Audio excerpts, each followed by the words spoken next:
Hello everybody, welcome back to another light novel review. Today I am talking about volume number 4 in Shiden Kanzaki's light novel series, Black Bullet. Now in volume number 3, a giant Gastria called Aldebaran climbed atop one of the monoliths that supposedly protect Tokyo and spewed a corrosive acid all over it that eventually was going to destroy the monolith. And so the government of Tokyo assembled the military as well as a bunch of the civil officers, which Rentaro and Enju are a part of, and organized them basically as a line of defense because once the monolith crashed, they knew that Gastria were going to pour through that opening, and there was going to be at least 3 days between, they figured, the time the monolith collapsed and the time they'd be able to actually erect a new one. And so our heroes prepare for a huge battle, and the battle was just about to begin. We were left on a big cliffhanger at the end of volume number 3. Well, volume number 4 is indeed that battle. In fact, it is almost nothing but battle. And I have to say that after 3 volumes of talking about how Black Bullet is a very strange series in that it has this really cool, dark, sort of dystopian aspect to it that is constantly being tripped up by this lolly harem and sexual innuendo stuff. Finally, this is probably the closest that we've come so far to Black Bullet showing us what this series can be when it throws 99% of that fluff stuff out the window and is just about human beings doing anything and everything they can to survive. The book is brutal. The book is bloody. People die, and I'm not just talking like nameless characters that you never even knew. No, like characters that we know their names, we know who they are. Characters die. And in a not so pleasant way, there is quite a bit of drama in this, as well as we watch people go valiantly, and there's quite a lot of gore. There is no shortage of blood geysers in this particular volume, but I really, really liked it. It, to me, was the closest that Black Bullet has come to what I have seen the potential for this series to be. I think in this whole volume, there was 1 or 2 paragraphs where the little bit of lolly harem raised its ugly head. And at least it was maybe kind of sort of appropriate for when it happened. It at least served sort of a story purpose. It wasn't like it was just fluff added to give fan service, which lolly fan service, guys. Oh. But anyway.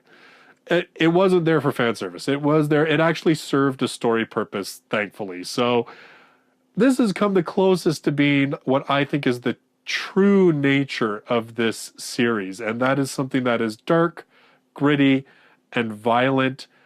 And I think that if you like something like, say, The Walking Dead, where you kind of feel that even though humanity has survived thus far, you kind of wonder if it's really worth it. There's a lot of moments like that in this volume. There's a lot of times where you kind of have to ask yourself, okay, humanity is surviving, but at what cost? And really, how long can this be sustained?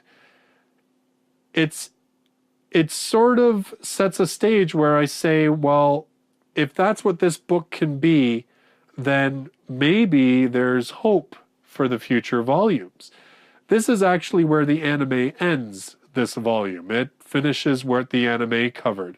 So I really have no idea what the story is like beyond this, other than a few of you who have told me it gets even darker, which I think, based on this volume, is a good thing. I think that's what this series needs. I think it needs to get over this whole, we need to cater to cute girl audience, and instead we need to cater to that slightly edgier, slightly more sci-fi, darker, hope is lost type audience.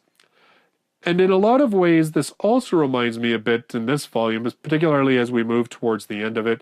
It reminds me a lot about The Walking Dead in terms of, I've always said that the zombies in The Walking Dead are really just this catalyst to set up a story for how much human beings suck.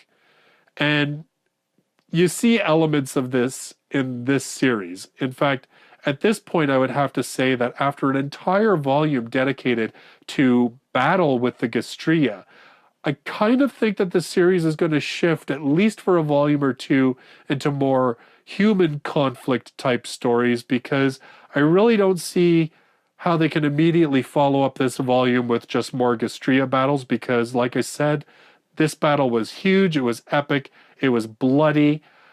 You'll have to suspend a little bit of your sense of belief because, of course, you know, how does a 16-year-old kid figure so, you know, much in the battle? It's yeah. But at the same time, I guess we could all just say that, hey, desperate times, desperate measures, right? But yes, that there will be a few times that you kind of sit there and say to yourself, there's no way that somebody would let this happen and let a 16 or 17-year-old kid be put into this situation, regardless of what he is and what he's capable of. But I mean, it's a light novel, and light novels typically do that kind of thing. So does anime and manga. So pretty much if you're a fan of this kind of stuff, you've probably learned to let that go by now. That would be my biggest complaint. I think the only other thing that I kind of didn't enjoy about this book was there was a part at the end where a character that we're really just not expecting to show up does. And to me, it lessened the story a bit. And I really can't be more precise because I don't want to give spoilers, because you guys know that I've tried to do these reviews so you can sort of tell what these books are like and without spoilers. But I would have to say that that is probably, unlike a lot of the other volumes where my biggest issue was all the stupidity that was, you know, throughout the book, in this one, because that really doesn't happen, it's more just these little select moments. Like there was a bit at the end that I wasn't a fan of. I kind of thought, that should have just been left out. That should have been left alone. But maybe it'll turn into something amazing. I really don't know. And as I said, there's just like one paragraph of the boobies, lolly, harem type stuff. But if you've survived it up to this point, chances are it won't bother you very much in this volume.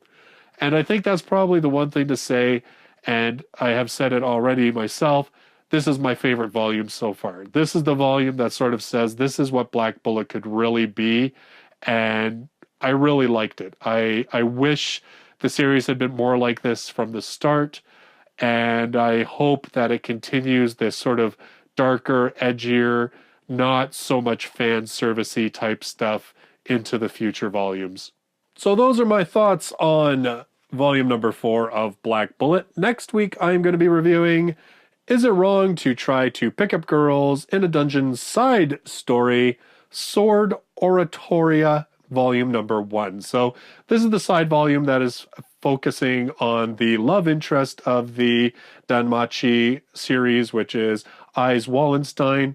I'm looking forward to it because she's been a very interesting character in the main series, and I'm kind of wondering to see what angle they take with her in this. Plus, according to the author, this one is much more of a dungeon crawler than what the main series has turned out to be. So I'm kind of looking forward to seeing what this series has to say and what it does. And just for all of you that have been on my case, I promise that after I review this, I am going to review Sword Art Online Progressive Volume number 1. I promise that will be the review after this one next week, so 2 weeks from now. I know I've been saying I'll get to it. This time I mean it. I promise I will make it happen. So if you're new to the channel, don't forget to click subscribe so you can keep up with all my future light novel reviews. There's links, of course, to all my old reviews, as well as a video that might interest you. And I don't just read books, I like to write them too. You can check out those links as well. Thanks so much for watching the video. I look forward to seeing you in my next one. Until then, bye-bye for now.